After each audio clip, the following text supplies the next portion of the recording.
Anos da Lava Jato, nós temos visto uma série de retrocessos no combate à corrupção. Saindo do Congresso Nacional, por exemplo, leis como a Lei de Abuso de Autoridade. É uma lei que era preciso modernizar para punir de modo consistente abuso de autoridade. Agora o problema é que ela trouxe regras que amarram investigações legítimas contra pessoas poderosas. Nós vimos também sair do Supremo Tribunal Federal decisões como aquela que proibiu a prisão após a segunda instância. Isso faz com que a prisão de pessoas poderosas, especialmente, seja postergada por anos, mais de década provavelmente em diversos casos, gerando alto risco de prescrição e de impunidade. Nós temos visto um desmonte do combate à corrupção. O modelo que a Lava Jato usou para responsabilizar poderosos e recuperar dinheiro vem sendo progressivamente desmontado e investigações e processos contra a corrupção têm ficado mais difíceis.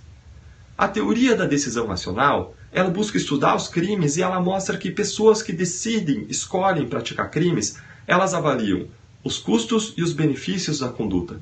Elas avaliam o que elas vão perder e o que elas vão ganhar. E dentre os custos, as perdas, nessa avaliação, entram a probabilidade da punição e o tamanho da punição que essa pessoa pode sofrer. O problema desse desmonte ao combate à corrupção, o que acontece com essas leis e decisões, é que tornam a punição da corrupção muito mais improvável. E com isso, o ambiente no nosso país fica mais favorável ao combate à corrupção. As pessoas passam a ter uma percepção de que a corrupção compensa. Tanto esse ambiente tem se tornado assim que a própria Organização para a Cooperação e Desenvolvimento Econômico, que é uma instituição, uma organização internacional altamente reconhecida, enviou no fim de 2019 uma missão para o Brasil para avaliar os retrocessos do combate à corrupção. Tanto esses retrocessos vêm acontecendo que a sociedade percebeu isso e isso se refletiu no Índice de Percepção da Corrupção divulgado pela Transparência Internacional na última quinta-feira. Esse índice mostra que o Brasil não só veio piorando ao longo dos últimos 5 anos no ranking de percepção da corrupção, as pessoas percebem o Brasil como mais corrupto, como também piorou no último ano e nós estamos na pior posição da história nesse ranking. Eu preciso agora fazer uma ressalva importante.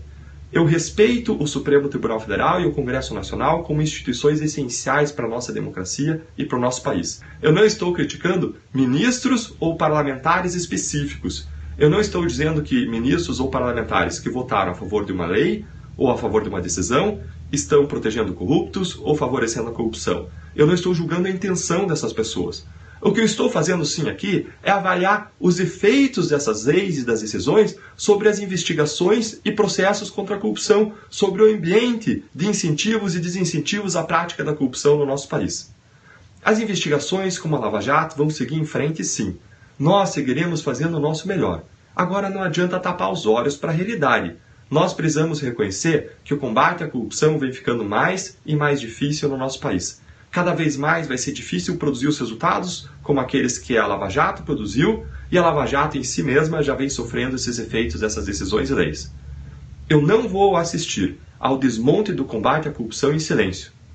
Eu não vou assistir ao desmonte do combate à corrupção em silêncio. Martin Luther King, que lutou contra uma injustiça histórica e arraigada nos Estados Unidos, a discriminação racial, ele bem colocou que a história não é uma marcha inexorável, inafastável de progresso. Não, o que gera o não progresso são os esforços e a tensão e a resultante da tensão entre forças de avanço e forças de retrocesso. Se nós queremos avanço, a nossa ação e a nossa omissão importam. O resultado desse processo não é indiferente à tua postura.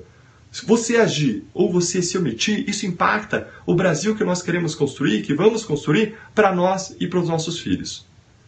Martin Luther King coloca que essas pessoas estão ainda erradas, as que acreditam que a história é uma marcha necessária rumo ao progresso, porque o tempo em si é um fator neutro.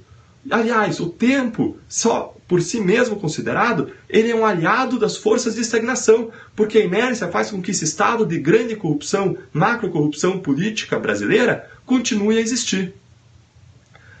De novo, eu não vou assistir em silêncio ao desmonte do combate à corrupção. Nós podemos sim ter um país com a corrupção sob controle, mas para isso nós precisamos atuar como sociedade com perseverança, com atitude e com estratégia. Quando nós olhamos os primeiros países do ranking de percepção da corrupção, os mais honestos do mundo, países como os países nórdicos, Suécia, Dinamarca, Noruega, como a Suíça, como a Nova Zelândia, como Singapura, são países que nos séculos XVIII e XIX eram altamente corruptos e conseguiram vencer isso por mudanças que aconteceram nas suas instituições, nas suas regras e por uma atuação da sociedade civil organizada e uma atuação dos seus cidadãos. A cada post que eu vou fazer de vídeo, eu vou linkar para os artigos. Se você quiser ler o artigo, você pode clicar aí, ler o artigo com calma, vai ter essa série de vídeos. No próximo artigo eu vou falar sobre uma lei que veio e acabou silenciando e vai silenciar muitos colaboradores, muitos delatores. Lembrando que a colaboração premiada foi o motor da Lava Jato. Nós também não vamos ficar em silêncio em relação a essa lei que buscou silenciar colaboradores. Agora, antes de abordar essa nova lei, no próximo vídeo eu vou falar um pouco mais para vocês sobre o contexto do combate à corrupção e sobre o problema que é a corrupção brasileira e por que é um problema tão difícil de ser resolvido. Esse é um problema que se retroalimenta. Eu vou falar isso no próximo vídeo, acompanhe a